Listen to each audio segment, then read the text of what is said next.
একজন সাহাবী হযরত মুহাম্মদুর রাসূলুল্লাহ সাল্লাল্লাহু আলাইহি ওয়াসাল্লামের একজন সাহাবী, তার নাম ছিল সাদে সালামি, অর্থাৎ একবারে নিগ্রু কালো সাহাবী। হযরত বিলাল রাদিয়াল্লাহু তাআলা আনহু ছিলেন হাবশী দেশের গোলাম, তিনি ছিলেন নিগ্রু কালো একজন সাহাবী। সেই সাহাবীর নাম ছিল সাদে সালামি, একবারে নিগ্রু কালো। এই সাদে সালামের অর্থাৎ কালো দেখে কেউ তার কাছে বিবাহ দেয় না, মেয়ে বিবাহ দেয় না। কালো কালো কালো সাহাবী দেখে কেউ বিবাহ দেয় না। আল্লাহু আকবার।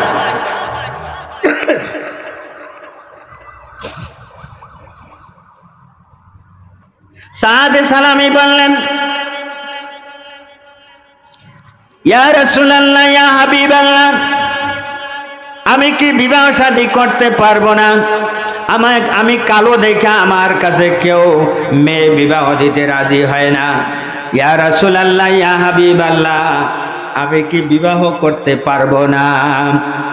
আল্লাহর রাসূল বললেন, ও সাদ, আমি তোমাকে একটা লোকের কাছে পাঠাইয়া দেই, তুমি কি বিবাহ করবা সত্য? আল্লাহর রাসূল বললেন, কয় জি, আমি বিবাহ শাদী করব ইয়া রাসূলুল্লাহ। কয় আমি একটা লোকের কাছে যাইয়া বলবো, বলবো তোমাকে পাঠাবো, তুমি যাইয়া ওই লোকটার কাছে সালাম দিয়ে বলবা আমার কাছে আপনার মেয়েকে বিবাহ দেওয়ার জন্য বলছে নবীজি। আল্লাহু আকবার। মদিনার মধ্যে সর্বশ্রেষ্ঠ ধনী ছিলেন, সেই লোকটার নাম হলো আব্দুল ওহাব জোহরি, অর্থাৎ স্বর্ণকার ছিল। সে স্বর্ণের ব্যবসা করত, স্বর্ণকারের দোকান ছিল। এই আব্দুল ওহাব জোহরির কাছে পাঠাইছেন নবীজি হযরত মুহাম্মদুর রাসূলুল্লাহ সাল্লাল্লাহু আলাইহি সাল্লাম। তাকে সাদে সালামিরে পাঠাইছেন। সাদে সালামি যাইয়া সালাম দিয়া বলতেছে, আসসালাতু আসসালামু আলাইকা ইয়া রাসূলুল্লাহ, আসসালাতু আসসালামু আলাইকা ইয়া হাবিবাল্লাহ। সালাম দিয়া বলতেছে, ওগো আল্লাহর বান্দা, ওগো আব্দুল ওহাব জোহরি, আপনার নাকি একটা মেয়ে আছে, সুন্দরী মেয়ে। আল্লাহর রাসূল বলেছেন আপনার মেয়েটাকে আমার কাছে বিবাহ শাদী দেওয়ার জন্য। আল্লাহু আকবার। সবাই বলেন নারে তাকবীর, নারে রিসালাত। আল কোরআনের আলো, আল হাদিসের আলো ঘরে বাইরে জ্বালো। তা রাসূলের পয়গাম ডাইরেক্ট মুক্তারকে নবীজি। আল্লাহু আকবার। চিন্তা করছেন? কিন্তু ওই আব্দুল ওহাব জোহরের মেয়ে ছিল হুরে মদিনা, অর্থাৎ মদিনার মধ্যে সর্বশ্রেষ্ঠ সুন্দরী মহিলা। এর চেয়ে সুন্দরী আর কোনো মহিলা ছিল না। রাসূল প্রেম কারে কয়? ও বাবারা, রাসূলের প্রেম ভালোবাসা কি এত সহজ নাকি? রাসূল প্রেম অতি কঠিন, আবার অতি সহজ, ঠিক নেই? আল্লাহু আকবার। আমরা দুরূদ পড়তে মন চায় না, দুরূদ পড়তে কইলে মুখ বন্ধ হইয়া থাকে, ঠিক নেই? ঠিক না? আব্দুল ওহাব জোহরি চিন্তা তো পড়ে গেলেন। এই লোকটাই, যুবকটাকে দেখা যায় একবারে নিগ্রু কালো, একবারে কালো। সে ধুম ধরে থাইকা বলে, এ সাদ, এ সাহাবী, আমি পর্দার অন্তরাল থেকে আসি, আমার মেয়েকে আমি জিজ্ঞাসা করতে হবে সে কালো সাহাবীকে বিবাহ করবে কিনা। চিন্তা করেন, ওইখানতে আসছে মেয়ের কি নিতে হবে, এজাজত নিতে হবে, মেয়ের আবেদন আছে কিনা। কিন্তু চিন্তা করে দেখেন, এই মেয়েও কইলাম পয়গামটা শুনা লাইছে ঘরের থেকে। আল্লাহর রাসূল পাঠাইছে সাদকে, এই আব্দুল ওহাব জোহরির মেয়েকে তার কাছে বিবাহ দেওয়ার জন্য। কে পাঠাইছে? আল্লাহর নবীজি। সুবহানাল্লাহ, স্বয়ং নবীজি পাঠাইছে। তখন পর্দার অন্তরালে যাইয়া বলার সাথে সাথে আব্দুল ওহাব জোহরির মেয়ে কিন্তু আসলে মুস্কি মুস্কি আসতেছে। কিন্তু বাবায় মদিনার দিকে রওনা হয়ে গেছে, আল্লাহর নবীর কাছে যাইতেছে। তখন মেয়ে জিজ্ঞাসা করছে, বাবা কোথায় যান? কয় আমি একটু আসি মা, অপেক্ষা করো। তখন দৌড়াইয়া দয়াল নবীজির কাছে মদিনাতে চলে গেছে।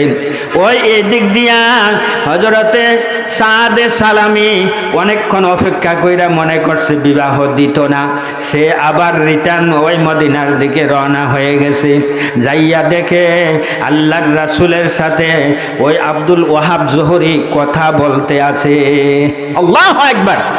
যাইয়া বলতেছে আসসালাতু আসসালামু আলাইকা ইয়া রাসূলুল্লাহ, আসসালাতু আসসালামু আলাইকা ইয়া হাবিবাল্লাহ। ওগো নবীজি, এই কুস্তি কালো একজন যুবককে আপনি কি পাঠাইয়েছেন আমার মেয়েকে বিবাহ দেওয়ার জন্য? কয় হ্যাঁ আমি পাঠাইছি। আপনি যদি পাঠাইয়া থাকেন তাহলে আমি রাজি আছি, আমি রাজি আছি। সকলে বলেন আলহামদুলিল্লাহ। এই টাইমে ওই সাহাবিও যাইয়া আল্লাহর রাসূলের দরবারে কি হয়ে গেছে, উপস্থিত হইয়া গেছে। আল্লাহু আকবার। এ বাবারা, প্রেম ভালোবাসা কারে কয়? আশেক কারে কয়? আশেক। আশেকে মাশুকরা কেরাম জিস, কেরামান কাতিবিন রাহাম খবর নিস। চিন্তা করেন, ওই ফেরেশতারা তো আমাদের লিপিবদ্ধ করতে আছে, আমরা কে কি হালাতে আছে, কে কি বলতে আছি, কে কি শুনতে আছি, কে কি গল্প করতে আছি, কে কি আমল করতে আছি, সব ফেরেশতারা ডায়েরি করতে আছে। আল্লাহ আল্লাহ ক্যা মুবারক নাম হায়, আল্লাহ আল্লাহ আশেকু কা কাম হায়। আল্লাহু আকবার। তখন সাথে সাথে ওই আব্দুল ওয়াহাব জোহরি, এই সময়ের প্রথা ছিল মাহাজন অর্থাৎ অভিভাবক যদি কবুল কয় তাইলে বিয়া হইয়া যাইতো, ঠিক কিনা? বাবা মায় যদি কবুল করতো বিয়া হয়ে যেত।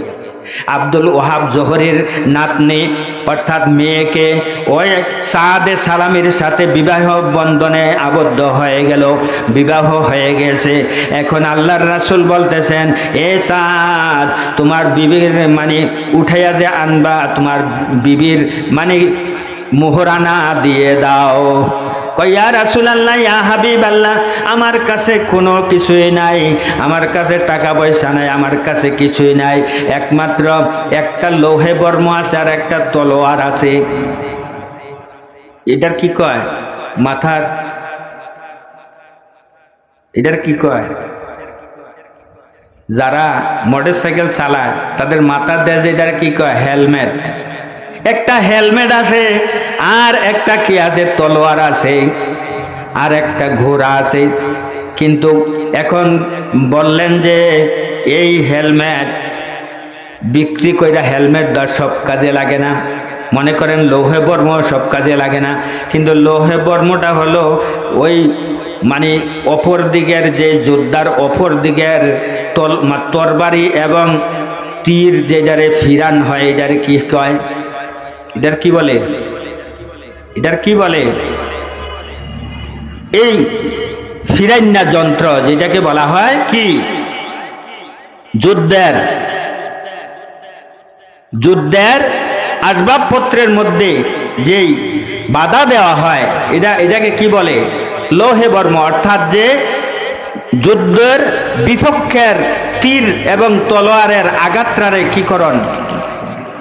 বাছায় রাখার জন্য এই জিনিসটা আছে।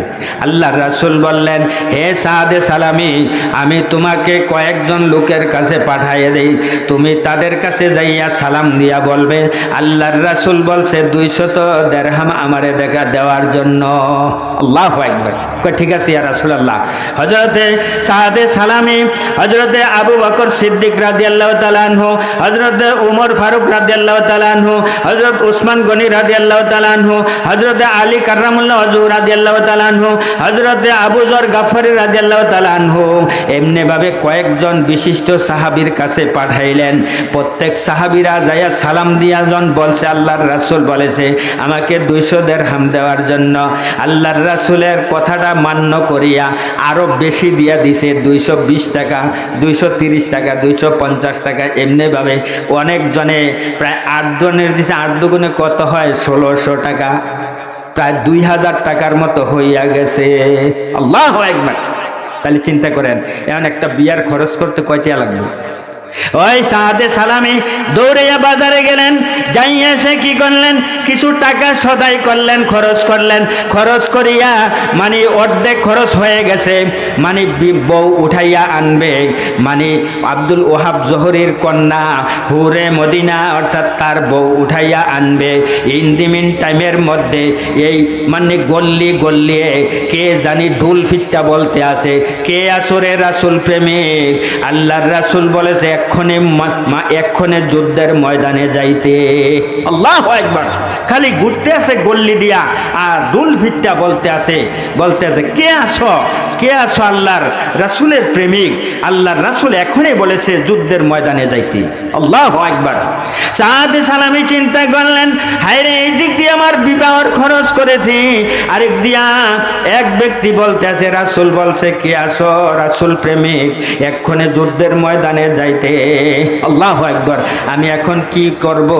এখন চিন্তা করে দেখলেন যে আমি যদি না যাই তাহলে আমি রাসূল প্রেমিক হইতে পারবো না। আল্লাহু আকবার। এই খরচগুলি এক দোকানের মধ্যে রাইখা, এই সদাইগুলি দোকানের মধ্যে রাইখা বাকি টাকাটা দিয়ে একটা ঘোড়া কিনছে আর একটা তলোয়ার কিনছে আর সাদা একটা মানে কি করছে, সাদা একটা দুতি কিনছে। সাদা দুতিটা দিয়া একবারে সে পায়ের থেকে মাথা পর্যন্ত একবারে মানে প্যাকেট হয়ে গেছে, শুধু চক্ষুগুলি ছাড়া আর কিছু দেখা যায় না। আল্লাহু আকবার। প্যাকেট হইয়া এই ঘোড়ার মধ্যে ওইটা তলোয়ার লইয়া দ্রুত যুদ্ধের ময়দানে মানে ঢুকিয়া পড়ছে। যুদ্ধের ময়দানে যাইয়া ওই বিপক্ষের বেদিন কাফেরদের সাথে যুদ্ধ করতে কচু গাছের মতন কাফের বেদিনদেরকে মানে কুবাইয়া ফালাইয়া কতল করিয়া আসে। একটা বিপক্ষের একটা আঘাতে সে গোড়া থেকে পড়িয়া গেছে মাটিতে। আল্লাহু আকবার। কত আঘাত যে তার গাও লেগেছে, সে হেদিকে কোনো ভ্রুক্ষেপ নেই। আল্লাহু আকবার। আল্লাহর রাসূল বলতেছেন, ও সাহাবীরা, এই সাদা লোকটাতে দেখা যায়, এই লোকটা কে? আসলে এটা কি মানুষ নাকি ফেরেশতা? আল্লাহু আকবার। এই শেষ টাইমে যখন সে গোড়ার পিঠ থেকে পড়িয়া গেল, তখন সে সাহাবীদেরকে বলতেছে, এই সাহাবীরা, এই লোকটা গোড়ার পিঠ থেকে পড়ে গেছে, তারে ধরাধরি করে আমার কাছে নিয়ে আসো, দেখি এইটা কে। আল্লাহু আকবার। যখন গোড়ার পিঠ থেকে পড়ে গেছে তখন পায়ের দিক থেকে কাপড়টা একটু উপরের দিকে উঠে গেছে, দেখা গেল তার পাও একবারে নেগ্রু কালো। তখন সাহাবীরা চিনিয়া ফেলছে, কই ইয়া রাসূলুল্লাহ, ইয়া হাবিবাল্লাহ, এইটা সাদে সালামি। আল্লাহু আকবার। কয় সাদে সালামি ছাড়া এত তুমুল এত প্রবল বেগে যুদ্ধ করতে কেউ পারে না। আল্লাহু আকবার। ব্যাপার কি? তাকে না রুখসত দেওয়া হইল, তাকে ছুটি দেওয়া হয়েছে, সে বিবাহ শাদী করেছে, এখানে কিভাবে আসলো? আল্লাহু আকবার। তখনও প্রাণবায়ু যায় নাই। আল্লাহর রাসূলের উরাতের উপরে মাথা রেখে আল্লাহর রাসূল কতগুলা প্রশ্ন করলেন, এ সাদে সালামি, তোমাকে রুখসত দেওয়া হয়েছে, ছুটি দেওয়া হয়েছে, তুমি কি করিয়া এখানে আসলা? আল্লাহর রাসূলের কাছে উত্তর করলেন, ইয়া রাসূলুল্লাহ, ইয়া হাবিবাল্লাহ, আমি যখন অর্ধেক খরচ করিয়া সারছি তখন দেখা গেল একটা লোক আমার কাছে দিয়া বারবার আইতে আছে, ঢোল ফিটটা বলতে আছে, কে আসো রাসূল প্রেমিক, হে কে আসো রাসূল প্রেমিক। এই অতি তাড়াতাড়ি এক্ষণে যুদ্ধের ময়দানে যাইতে বলেছে নবীজি, আর না হইলে রাসূল প্রেমিক হইতে পারবে না। আল্লাহর রাসূলের এই কথা স্মরণ করে সাদে সালামি বললেন, ইয়া রাসূলুল্লাহ, ইয়া হাবিবাল্লাহ, আমি অনেক চিন্তা করিয়া চিন্তিত হইয়া পড়লাম, আমি যদি এখন যুদ্ধের ময়দানে না যাই, আমি তো কাল হাসরের ময়দানে আমি রাসূল প্রেমিক হইয়া উঠতে পারবো না। আল্লাহু আকবার। আপনার প্রেমে, আপনার ভালোবাসায়, আপনার মহাব্বতে আমি বিবাহ শাদীর খরচ ফালাই দিয়া আমি তার কথায় কি করলাম, এই ময়দানের মধ্যে একটা তলোয়ার আর একটা ঘোড়া নিয়ে আমি দৌড়ে চলে আসি। কয় সাদা কাপড় কেন পরছো? কয় ইয়া রাসূলুল্লাহ, ইয়া হাবিবাল্লাহ, আপনার কোন সাহাবারা যদি আমাকে চিনতে পারে তাইলে আমাকে যুদ্ধের ময়দানে আসতে দিবে না, কারণ আমাকে তো রুখসত দেওয়া হয়েছে, আমাকে ছুটি দেওয়া হয়েছে বিবাহ শাদীর জন্য। আর আমি মনে করলাম আমি এইভাবে যদি না যাই আমাকে বাধা দিয়া আমাকে যুদ্ধের ময়দানে যাইতে দিবে না, আমি তো রাসূল প্রেমিক হইতে পারবো না। আল্লাহু আকবার।